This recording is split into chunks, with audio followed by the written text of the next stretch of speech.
자, 토마토가 전립선 기능을 활성화시켜서 슈퍼 정자를 만드는데 도움이 되기 때문인데요. 그런데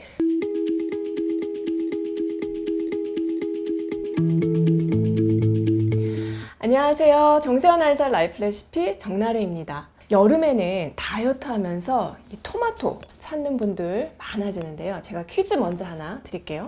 자, 토마토는 과일일까요? 채소일까요? 나무 식물에서 열리는 열매는 과일이고 줄기 식물의 열매는 채소로 분류가 되는데 토마토는 과채류에 속하는 채소에 해당합니다. 자, 토마토는 건강 효능이 뛰어나서요. 토마토가 빨갛게 익으면 의사 얼굴이 파래진다는 서양 속담도 있는데요. 아니, 토마토가 얼마나 좋길래. 그렇죠? 오늘은 토마토를 즐겨 먹으면 어디에 좋은지, 그리고 어떻게 먹어야 그 좋은 효능을 200% 볼 수 있는지 알려드릴게요. 자, 첫 번째, 저희 병원에서 난임 부부나 남성 갱년기로 고민하는 분들께 제가 많이 쓰는 음식 약재가 바로 이 토마토입니다. 자, 토마토가 전립선 기능을 활성화시켜서 슈퍼 정자를 만드는데 도움이 되기 때문인데요. 귀가 쫑긋하시죠? 2017년도에 일본에서 진행된 연구인데요. 44명의 남성 불임 환자를 세 그룹으로 나눠서 한 그룹은 라이코펜이 한 30mg 정도 함유된 토마토 주스 한 캔을 매일 마시게 하고, 두 번째 그룹은 비타민 C, E 그리고 글루타치온을 섞은 항산화제 캡슐을 먹게 하고, 세 번째 그룹은 대조군으로 해서 12주 후에 결과를 비교했는데요. 결과가 어떻게 나왔을까요? 자, 토마토 주스를 마신 그룹은 대조군에 비해서 혈액 속의 라이코펜 수치와 또 정자의 운동성이 모두 증가했고요. 이에 비해서 항산화 캡슐을 먹었던 그 두 번째 그룹은 대조군과 비교했을 때 큰 차이가 없는 것으로 나타났습니다.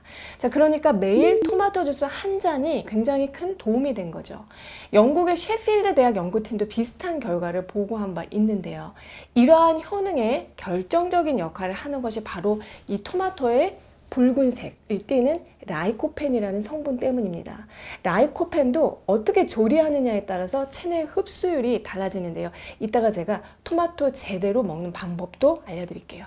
아, 그렇다면 토마토는 우리 집 남자들한테 그냥 양보해야겠다. 주부님들이 이런 생각을 하실 수 있을 것 같아요. 자, 그런데 피부가 젊어지기를 바라는 분이라면 결코 양보하시면 안 됩니다. 같이 드세요. 네, 피부를 젊게 하는 이너뷰티 과일로 제가 사과를 소개시켜 드렸는데요. 영상 못 보신 분들은 먼저 보시고요.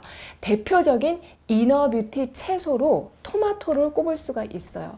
이 토마토는 맛이 기본적으로 어때요? 굉장히 시죠. 그래서 우리가 자꾸 설탕 뿌려서 먹기도 하는데, 토마토의 신맛을 내는 사과산과 구연산은 피부를 약산성의 환경으로 만들어주는 데 도움이 되고요.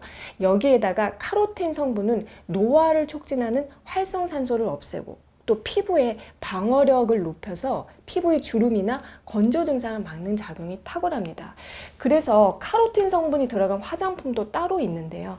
이 피부의 조기 노화를 막고 젊게 관리하기 위해서는 피부에 우리가 화장품만 바른다고 능사가 아니라 토마토같이 이너뷰티 음식으로 몸속을 같이 다스려야 피부 나이가 어려지고 또 또래보다 10년은 더 젊어 보이는 효과를 기대해 볼 수 있습니다. 세 번째로 토마토는 한약명으로는 번가라고 하는데요. 작용은 건위소식, 즉 위장 기능을 끌어올려서 소화를 돕는 음식 약재로 쓰여왔습니다.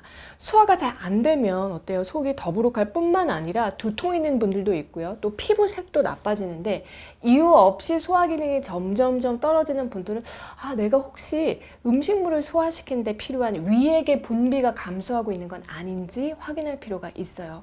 자, 체질적으로 위액 분비량이 적어서 소화가 잘 안 되는 분들도 있고요. 나이가 들면은 침이 마르는 것처럼 위액 분비도 점점점 줄어들게 됩니다. 토마토에는 시트르산이라는 성분이 풍부하고 이 성분이 위액 분비를 촉진시키는데 도움이 돼요. 마지막으로 토마토의 항암 효과 또한 우리가 놓칠 수 없죠. 자, 암세포는 우리 몸속에 매일 생기고요. 암세포가 우후죽순으로 막 증식하지 않도록 지금도 우리 몸이 스스로 제어를 하고 있는데요. 몸이 약해지거나 노화가 되면 이 제어하는 힘도 떨어지게 됩니다. 그래서 암이 자랄 확률이 높아지는 것이죠. 암이 생기는 게 싫다면은요, 항암 효과가 있다고 밝혀진 채소나 과일들을 평소에 꾸준히 섭취하는 것이 필수인데요. 암세포와 싸워주는 좋은 영양소 중에 하나가 바로 제가 아까 말씀드린 토마토 속의 라이코펜이에요. 자, 한 연구에서는 유방암 세포들을 토마토의 라이코펜으로 처리를 했을 때 이 암세포의 사멸을 유도하고 또 생존력을 떨어뜨리는 것으로 나타났고요. 토마토를 주 10회 이상 먹은 사람들이 주 2회 이하로 섭취한 사람들에 비해서 전립선 암에 걸릴 위험이 45% 낮다는 연구 결과들도 찾아볼 수 있습니다. 자, 그런데 이렇게 몸에 좋은 토마토의 효능을 제대로 보려면, 그래서 친구들보다 막 활력도 넘치고 얼굴도 화사하게 어려 보이려면은 어떻게 먹느냐도 중요합니다. 어렸을 때 생토마토 그냥 툭툭툭 썰어가지고 설탕 뿌려서 먹고 그 설탕 녹은 토마토 국물까지 쫙 마셨던 기억이 나는데요. 정말 맛있죠. 그러나 여러분, 토마토를 자주 먹는다면, 그리고 피부를 젊게 하려면 토마토의 설탕은 되도록 삼가해 주세요. 토마토에 설탕을 뿌려 먹으면 비타민 B가 소모된다는 속설이 있기는 한데 그건 좀 과장된 면이 있고요. 몸에 좋은 토마토를 먹으면서 굳이 설탕을 뿌려서 먹으면 피부 노화를 막고 다이어트에 좋은 이 토마토의 장점을 다 깎아 먹는 거죠. 그래도 나는 단맛을 꼭 더하고 싶다 하시면은 설탕 말고 스테비아 같은 대체당을 활용하시거나, 요즘은 스테비아 토마토라는 것이 따로 나와서요, 먹어보면요 엄청 달아요. 유명 연예인분이 스테비아 토마토로 다이어트 성공했다고 해서 유명세를 탔는데, 자, 스테비아도 너무 과하게 드시면 장내 세균의 균형을 깨트릴 수가 있고 사람에 따라서는 복통, 설사도 일으킬 수가 있기 때문에 일반 토마토를 즐겨 하시는 게 가장 좋기는 합니다. 토마토 잘 먹는 법 두 번째는 기름과 함께 드시는 게 좋습니다. 토마토에 있는 라이코펜, 카로틴, 지용성 비타민은요, 모두 기름과 함께 먹었을 때 흡수율이 증가하기 때문인데요. 생토마토만 그냥 단독으로 먹는 것보다는 올리브유를 살짝 뿌려서 먹거나 요거트처럼 지방 성분이 있는 음식과 같이 섭취하면 영양소 흡수율이 쫙 올라가고요. 그리고 아보카도처럼 또 지방 함량이 높은 과일과 같이 먹어도 토마토 속의 라이코펜 흡수를 4.4배나 증가시킬 수가 있어요. 세 번째, 토마토는 생으로 먹는 것보다는 익혀서 먹었을 때 라이코펜 흡수가 훨씬 증가합니다. 물론 가열을 하면 비타민C가 파괴되기는 하겠죠. 자, 그렇지만 생토마토의 라이코펜 함량이 100g당 한 3에서 5mg이라고 하면 열을 가해서 토마토를 끓인 토마토 소스는 라이코펜 함량이 17mg, 그러니까 적어도 3배에서 5배까지 증가해요.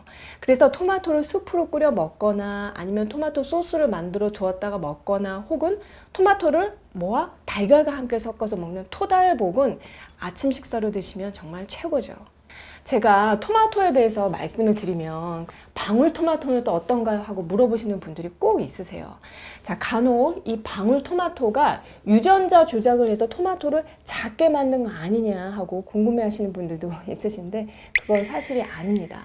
방울토마토는 토마토의 품종 개량을 통해서 우리나라에 들어오기 훨씬 이전부터 먹기 시작한 안전한 채소예요. 가지고 다니면서 그냥 간식으로 먹기 편할 뿐만 아니라 심지어는 영양소에 있어서도 같은 무게의 일반 토마토에 비해서 월등히 높은데요. 자, 100g을 기준으로 일반 토마토는 총 당류가 2.37이라고 하면 방울토마토는 3.89, 아미노산은 561, 885, 베타카로틴은 380, 714 마이크로그램이니까 이 작은 방울토마토에 영양소가 그냥 꽉꽉 농축되어 있다는 것을 알 수가 있어요. 방울토마토를 드신다면 하루 적정 섭취량 한 15개에서 20개 정도, 일반 토마토라면 2개 이내로 드시면 됩니다. 그런데 아무리 몸에 좋은 음식이라도 주의점이 있어서 여러분이 항상 꼭 같이 공부하고 알아두셔야 하는데요. 토마토도요, 피해야 하는 분들이 있습니다. 여러분, 히스타민이라는 말 들어보셨죠? 히스타민은 면역세포에 저장된 화학물질로 알레르기나 염증에 관여를 하는데요. 예를 들어서 비염 때문에 눈물, 콧물 쏙 나오고 재채기 자주 하시는 증상이 이 히스타민의 작용이고요. 피부에 두드러기 같은 알레르기가 올라오는 것도 히스타민 때문에 나타나는 증상입니다. 토마토는요, 히스타민 함량이 높은 대표적인 히스타민 푸드예요. 그래서 건강한 분들은 전혀 상관이 없지만 비염이나 아토피, 천식 같은 각종 알레르기 증상 때문에 히스타민 분비를 억제하는 항히스타민제 약을 복용 중인 분이라면 토마토 섭취는 피하는 게 좋겠습니다. 그리고 토마토는 위액 분비를 촉진시켜서 소화에 도움이 되기는 하지만 이미 위 식도 점막이 너무 많이 헐어 있어서 속쓰림이 심한 분이라면 생토마토를 특히 공복에 먹는 경우에 위식도의 염증이 더 심해질 수가 있으니까 주의가 필요하고요. 또 토마토만 먹으면 소화가 잘 안 된다는 분들이 있어요. 이 토마토의 껍질이 대부분 소화가 잘 안 되는 불용성 식이섬유질이라 그런 건데요. 자, 토마토 껍질에는요, 라이코펜이 굉장히 풍부합니다. 그래서 소화력이 좋은 분들은 껍질까지 다 같이 드시는 게 좋고, 만약에 난 소화가 너무 안 된다 하는 분들은 껍질을 벗기고 드셔도 좋아요. 자, 마지막으로 토마토는 후숙을 해서 먹는 과일인데 반드시 이렇게 빨갛게 다 익은 상태로 드셔야 해요. 덜 익은 토마토에는 솔라닌이라는 독성이 있어서 건강에 해가 될 수가 있기 때문인데, 토마토에 푸른기가 남아있다면 빨갛게 다 익혀서 완숙 토마토로 드셔야 한다는 거 꼭 기억해 주세요.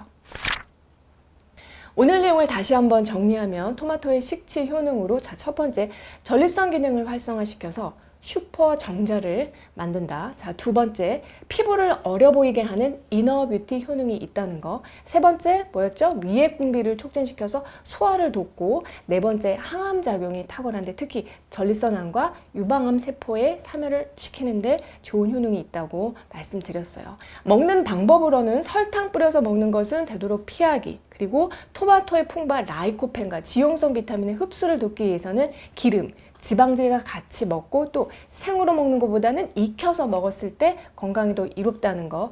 마지막으로 섭취할 때 주의할 점 4가지도 같이 알려드렸습니다. 여러분, 오늘 내용이 도움이 되셨나요? 정날의 식지상담소에서는 여러분의 건강 사연을 기다리고 있습니다. 영상 아래 정보란과 고정 댓글에 있는 메일로 사연 보내주시면 식지상담소에서 맞춤 코칭으로 도움드려 보도록 할게요. 올해도 정나래와 함께 슬기로운 식지생활 하시고요. 저는 다음에 또 좋은 내용으로 찾아뵐게요.